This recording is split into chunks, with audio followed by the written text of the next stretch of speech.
Tell us your name, your organization, or your business, and your country. Then you ask your question. You can have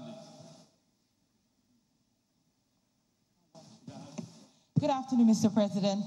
Good afternoon, Mr. Lumelu. My name is Princess Adeyinka Tekena. I'm the founder of Happy Coffee.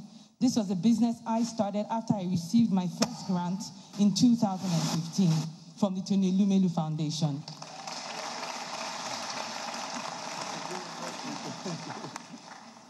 It will interest you, from my studies, I found out that there is a new trend of populism growing in continental Europe.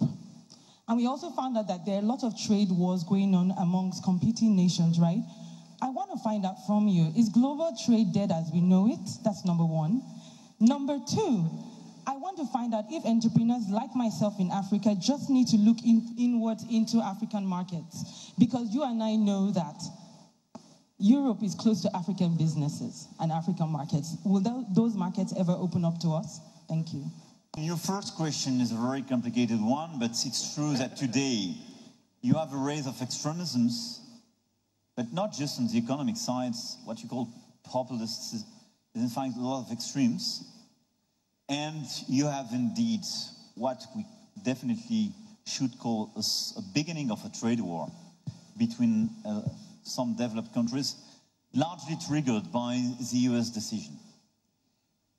If you look at the roots of these different features and phenomena, I think I could tell you that it's due to anxiety of middle classes in Europe. Let me explain. I think we made a mistake, a collective mistake during the past decades. We developed a globalization made for everybody, because when you look at the figures, we decrease poverty and inequalities, by the way, at the scale of the planet. At a global scale, this globalization was positive. But you had a big acceleration of this globalization in terms of free trading movements, and you have a much more financialized and digitalized globalization. And the consequence of this new phenomenon in acceleration, concentration of wealth on the 1%, the top 1% of people. And in Europe, everywhere, those who had the feeling, in Europe and in the US, by the way, so in all the Western world, those who had the feeling they were the potential victim of this globalization were middle classes. Middle classes became feared by migration issues, by terrorism, and new risks. They are the first one to be feared like that. And that's because of that you have such a rise of extremes everywhere in Europe. And this push coming from some governments and some people to say, now we will build walls and we will close everything. Obviously, it's not sustainable. But they use it, they manipulate this anxiety, which means that we have to fix the situation. And I can revert on it during the discussion if I have other questions on migration. I have a strategy for that. But this strategy is not just to build a wall. But we have to listen to this anxiety coming from middle classes, which means that if we want on the long run to fix it, we need to provide this new narrative. We need more Africans to succeed in Africa and more Europeans. And we need more Europeans to have a positive view about Africa. The lose-lose game. The lose-lose game is to have extremists in Europe playing on fears and sometimes on racism and saying African people are losers, they want to invade us, and is to have African people saying it's impossible to succeed in my country. I have to reach Europe, even taking the most crazy risks. And, by the way, making smugglers richer and richer. That's a lose-lose game. I do believe in a win-win game, which is to say, let's help Africa to succeed. Let's provide new hope for African youth in Africa. And let's explain European people that it's part of the same story and the common destiny, and increase common circulation and cross common experiences. Trade is part of it, and trade war has the same trigger. Middle classes in America thought they were the first victims of globalization because it destroyed jobs in industry. And I think trade war is a bad answer. It's how to close the countries and how to build new tariffs, new barriers. You will increase costs, kill jobs, and it doesn't fix the issue for middle classes. So I do believe that we can build something much more, I would say, inclusive for middle classes in Europe and in the Western world.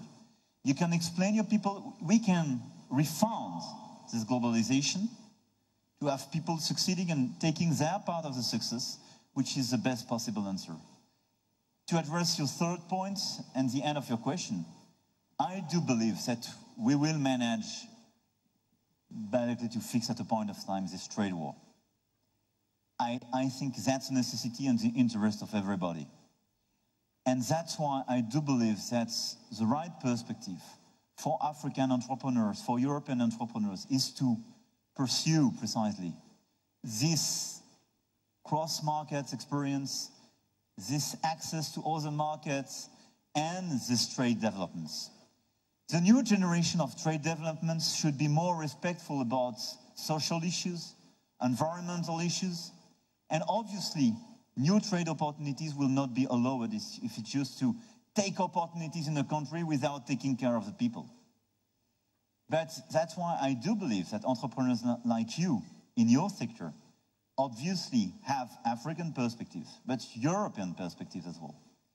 Because first, if your business, I'm sorry, I didn't test your product, but if the product is good, it will succeed. But we will open access for people like you. Come. We will open access for people like you. And if you provide a positive image, a positive brand, and it seems to be come.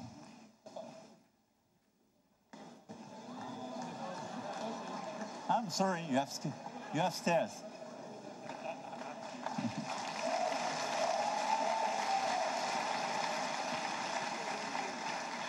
So what is your product? What? 17 states in Nigeria can grow coffee. Only 2 are growing presently. I work with farmers in Taraba to ensure that an average Nigerian has access to locally grown coffee. We need to rejuvenate our farms, and we need to create new farms for the future.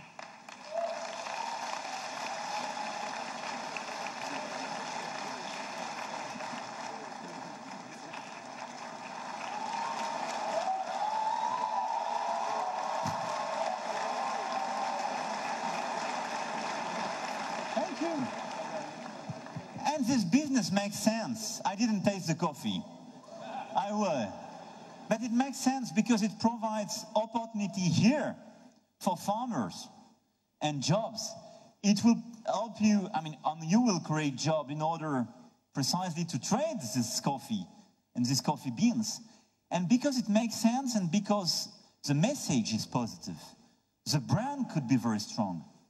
And I don't believe one says that an innovation or a brand could be successful if the message and the values don't make sense. And that's why you have a lot of trade opportunities in Africa and in Europe because of that, because it makes sense. And the problem we have in a lot of countries, it's true for Europe as well and in France. Sometimes we develop some sectors, some business with arrangements with our values. We have to change. We are changing. We will help these companies to change. You will succeed, I'm sure.